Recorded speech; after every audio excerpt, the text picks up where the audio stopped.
Hi guys and welcome. I have been thrifting. We have a great thrift store in the town where I moved to, and I found these cute little frames, two of them. I've already taken one apart and you can see it had some cool hummingbirds on it. Well, this got me thinking. The prints were sort of faded, but I can use these frames and this to make a template for a new skins project. This may look familiar from my dipping video that I did here a couple of weeks ago. This was a skin that I made on freezer paper. It's just wrapped around a canvas, and I am going to be using this as my background. So I'm going to lay out what I'm going to be doing. So this is just the old artwork that I've pulled from the frame, and I'm going to use it as a template for my background. And what I have done is just made another little reference, a size reference template that will fit within my frame.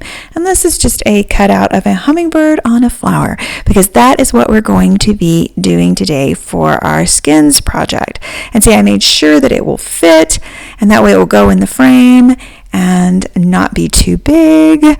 So that's all this is, and I'm just going to put this on my background. Now what I'm going to do here is I'm going to be tracing this little image onto a piece of freezer paper. That's all this is, a piece of freezer paper. And it's just going to act as my template as I build this little picture of my hummingbird with a flower completely out of skins. So here it is, and now I'm ready to start building. Now I have this little basket. You've probably seen it before. I keep all my scrap skins in there, and some of my skins didn't fare too well when I moved, and here's some more skins. These are the bigger skins. I keep those usually in freezer paper in a tote. And I'm going to be using all kinds of skins. If you don't know what a skin is, it is essentially just dried acrylic paint. Poor painters often have a lot of skins because they have a lot of leftover paint, but you can also make skins. I have several videos on how to make skins, so check those out. Now I usually use this is diamond glaze, and I use it to glue together my skins. I'll just stick it in a little container and use it like glue because it doesn't tend to break down the skins as much as some of the other glues do. But you can use acrylic paint to glue them together if you don't have the diamond glaze.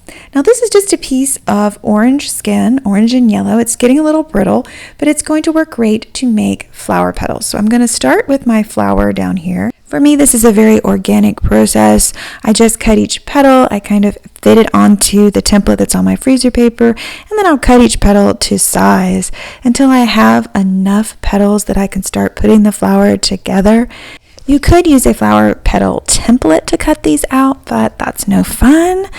So I'm going to freehand several of these until I have enough petals to build my flower. I pay attention to the colors for shadows. I pay attention to the textures so that I can have a really cool 3D effect.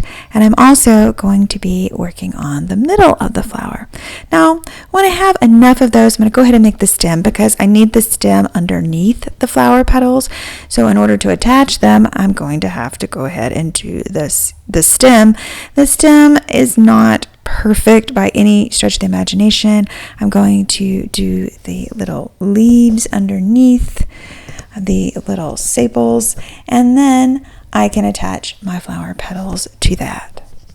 Building the flower is a delicate process that takes some time. So I'm going to let you see how I put all of these together and how the flower takes shape by speeding it up.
Now you can see how detailed it is. I'm going to add a couple of more petals and some of the yellow petals underneath. That's going to give it a very full look in this flower. And then we can start working on the bird. So this is what I end up with. You can see what it took to make this flower and how much detail is involved. Now I'm going to be cutting some strips from this very iridescent skin that I have over here on the side. I'm going to fold each piece and then I'm going to cut it to size. So there's going to be two wings, one that you can sort of see and one that is going to be a full-on wing. So it takes lots of these little pieces and lots of the folding and cutting to make the wings.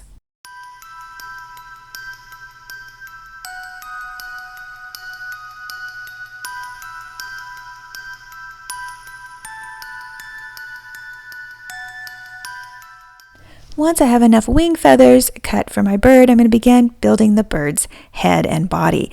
I cut a piece of green for the head and a piece of gold, very rigid skin for the gold of the beak. I'm also building the body, cutting out a green piece and then a blue underbelly. And then I also need a little bit of color because my bird is going to be very colorful today. And I'll put a little piece of a clear mauve colored for the very top part of the body. So it's just lots of layers. I also build little tiny, teeny feet, and then I have my bird. Now it's time to build those wings. As you can see, it's lots of little pieces glued together, and then I have to cut it to the right size because I know this wing is way too big for my bird, so we're going to need to cut it down. This is going to be my underlayer of feathers here. And once it's small enough, then it's going to fit onto the body of the bird. I also have another wing up at the top that is going to be very small. You're only going to see it from the side. So I have to build that as well, but it's going to be pretty simple. I'm also building an over part for my wing, and it's going to be green. And I'm just cutting it and then fitting it on and cutting off any excess that I don't need. So this is the over part of the wing and the under feathers. And this is the secondary part of the wing, a little bit of a shoulder and a wing you're going to see towards the side. Now I'm going to be building my eyes for my bird. It's just a matter of cutting a little piece of a white skin. Do you see all of these tiny pieces? These are all pieces that can be fit together to make a project. So it gets really messy. I always say never trust an artist who is not messy. So you can see all of the bits and the pieces that get cut off. Now I will glue my eye down. It's a little bit wonky right now, but I'm going to be building the little piece of the tail first. Make sure I don't forget it. It's going to be right underneath. We're just going to tuck it under. And now I'll finish fixing my bird's eye so that it actually lays correctly, and I will glue that one down. And there is the little wing that you're going to be seeing from the side, and here is the teeny tiny foot that I have built because he's got to have a foot. And I'm going to go in and just dot my eye, and let's start building it onto my background. So I'm first got to untape. You can see how this was constructed. Untape my skin. Now I could peel this skin off, but I don't want to take the chance that I'm going to rip it. I know it is fairly thin, but I'm going to go ahead and build my bird onto my skin, kind of figure out the placement so that I have a really cool background, and I have to peel my little flower off. It came out really well, actually. That's why I use the freezer paper to build my skin. And to build my bird, you can see how it's all going to come together. Not all of it was glued together so that I can kind of get the feel that I want for my bird. And I think I'm going to put it down here. I think that's going to make a little bit more sense. And then the piece that I had from my framed piece of artwork, my old artwork, I'm just going to use that as a template and draw around it with a white acrylic marker, and I'm going to cut that out. So that way I have a perfect fit for my oval frame.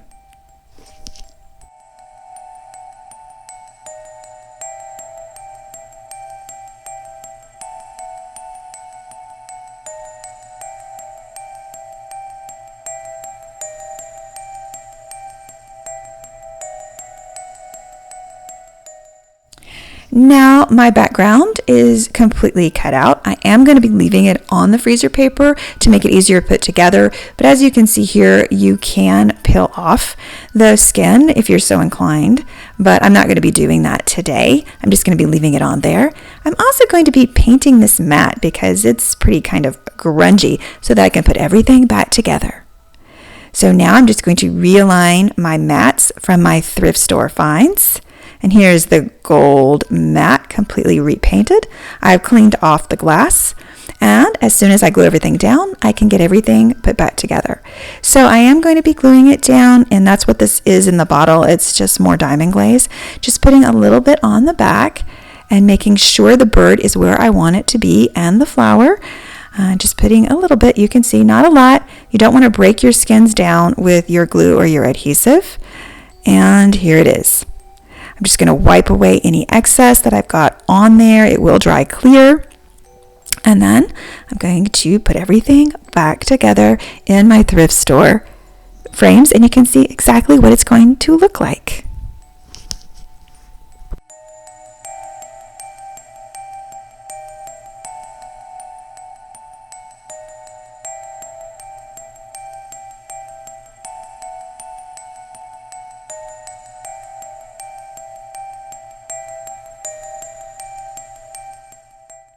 What do you think? I'm really loving how this is so 3D and just popping right off of the background. And I will mention that I did add a little bit of diamond glaze over the bird here. This is without the frame so you can really see it, just to protect the skins. But all in all, I'm really loving this project. Let me know what you think in the comments below. And if you made it this far, thanks for watching. If you like this video, you might like these videos, so check those out.